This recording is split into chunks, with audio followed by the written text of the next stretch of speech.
alone were in charge of all social administration, life would wither and human society would turn into a voiceless and servile herd. The domination of life by science can have no other result than the brutalization of mankind. Okay? This is a very important passage. All this saying is this. Before, we were intellectuals. We were curious about the world. Now we are technocrats. We're engineers. We're taught a very specific skill, and we're taught to see the world in a very specific way. Okay? And we're run by technocrats.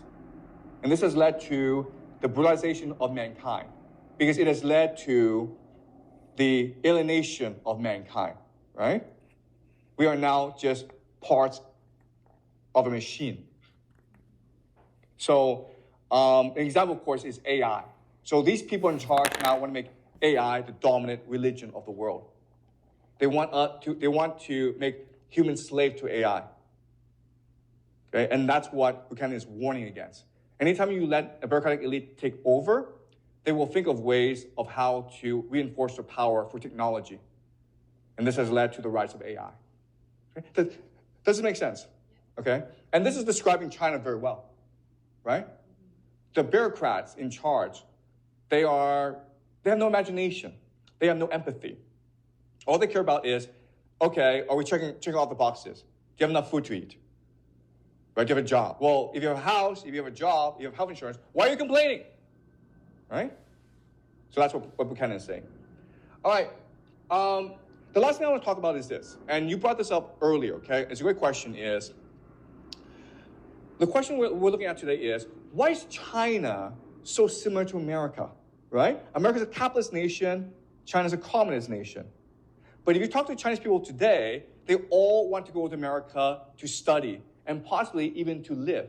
Chinese want to become American. So in many ways, America has conquered China. And so why is that the case? And the answer, and I mentioned this before, is it's because communism and capitalism reinforce each other. They share a similar ideology.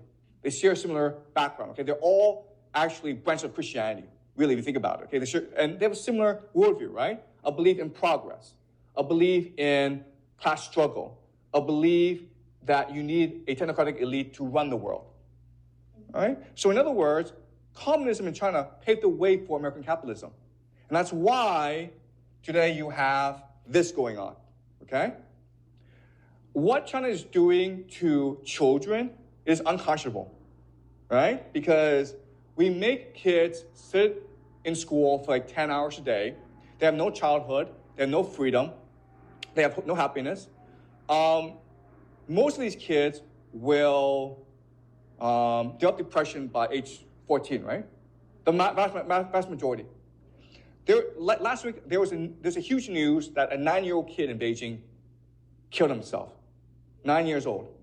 Yeah, jumped off a building. 9 years old. Wow.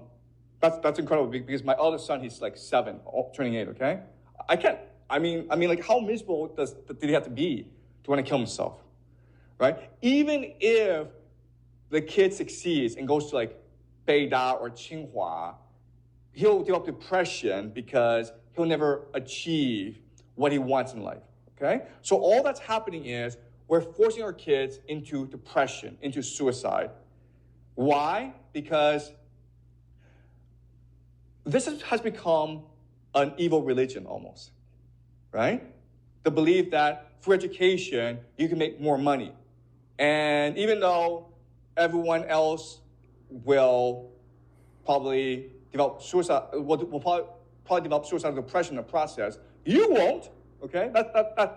I'm betting you won't, okay? It's insane. Okay? I mean, what's happening in education today? It is unconscionable and evil what we're doing to our children in China, right? And why we're doing this is because in China, we've combined communism and capitalism to create the worst possible society. Okay, so why is North Korea so poor? Interesting. So I feel like, this is why I like this guy, because he provides a perspective that's different from the perspective that you hear on Western media channels, for sure.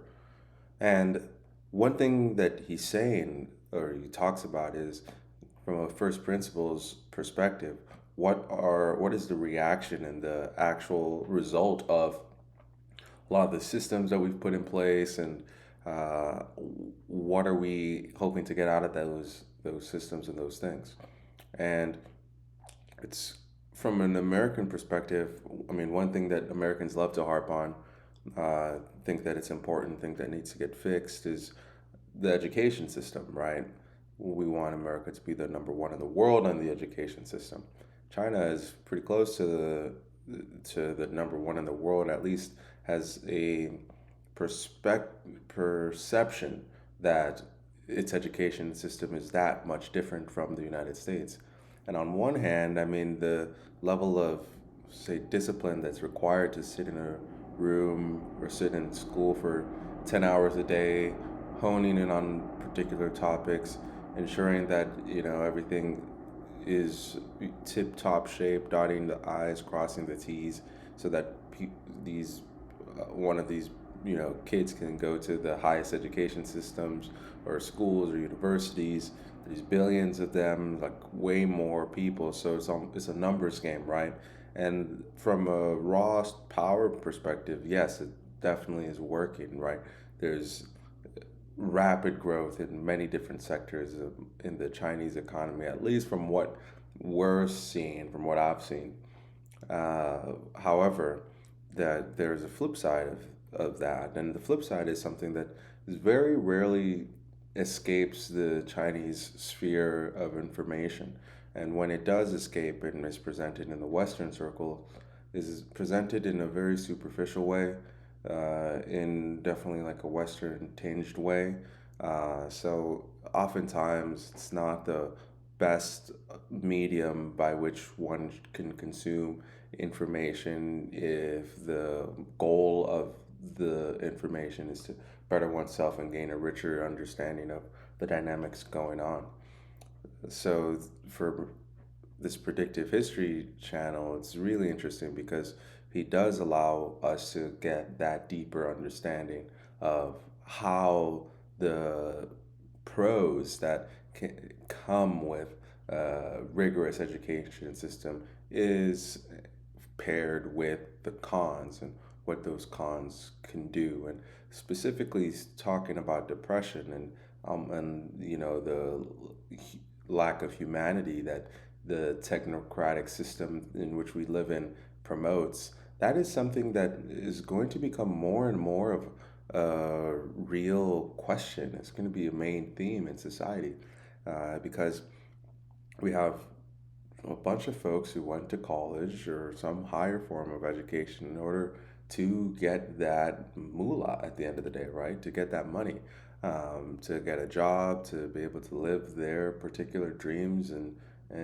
go out into the world and do what they want and live with liberty. But these people are realizing that that's impossible, or at least becoming much harder than was initially advertised. It's almost like when folks go into the military, they're advertised a Dodge Charger, they're advertised like $15,000, free healthcare, all that type of stuff.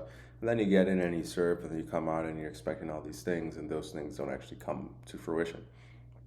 And that's sort of what's happening in, at least in the US, as it relates to the benefits of education and what the reality of it has really become for a lot of different people.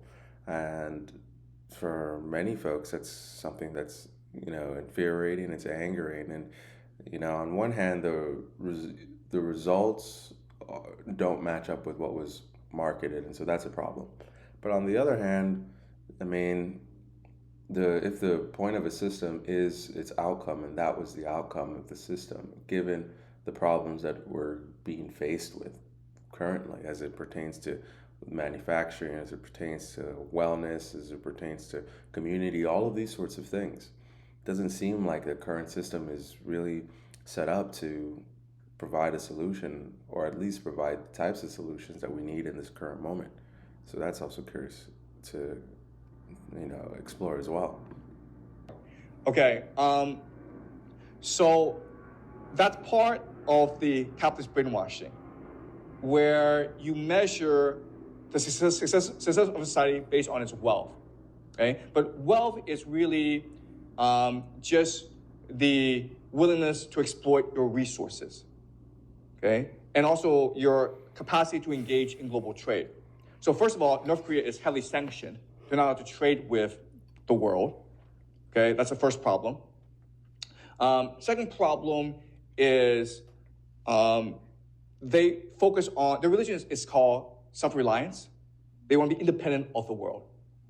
Okay, so they purposely choose not to engage in the world in order to maintain the unity of their people. Okay, so that's why we call them the hermit kingdom. For them, what's important is to maintain their independence and sovereignty from the world. But that does not mean people are not happy where they are. Okay, I would argue that even though China was a lot poorer during the Cultural Revolution, people were a lot happier during the Cultural Revolution than they are today. Maybe not us, okay? But for most ordinary Chinese, they were a lot happier during the Cultural Revolution than they are today, because for them, life was simple and clear and certain. Today, you have globalization, you have the internet, you have noise, it's very confusing for people, right? And one piece of evidence is young people don't want to have any children today, whereas during the Cultural Revolution, people did want to have children because they felt that regardless of poverty, people were going into a certain life. They had health care. They had a job guaranteed for them. They had a sense of community. There was solidarity going on. Okay, so that really is the trick of capitalism, to make everyone think the same way, which is like money's everything. Yeah. And that trick is something that once your eyes are open to it, then, the thought patterns and emotional energy that you experience on the day-to-day basis is you hear about the different wars or different domestic problems and like different political problems. Those things change. In capitalism, wealth is supreme, but that's not how reality actually works. And so I think moving from one belief, like set of beliefs in which wealth is the best, there's nothing better than amassing more money, maybe power influences things, but things such as like the soft skills and like the communities, the family, all of those sorts of things, those are much, much less important on the value hierarchy of things, to move from where we are to where those things rise in importance and suppose wealth and power fall. That's like some sort of, revolution that I think we're gearing up for, because a lot of folks are realizing that the system is broken in a fundamental way, and they're trying to figure out exactly what to do to stop that. And I mean, I don't know what the answer is, but I do know that it's going to come from multiple areas at once.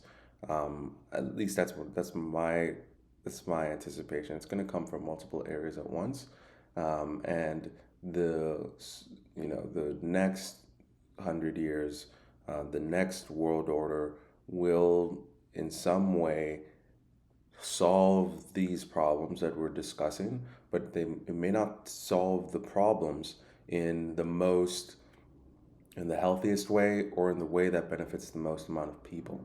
So that's something that will need to be fleshed out over the coming years for sure. But super interesting. I like this channel. We're gonna do some more reactions because I think this guy talks. He approaches the world in a way that's foreign to Western thought, and so that's helpful to triangulate amongst believable people. So, take care, guys. Like and follow for more content.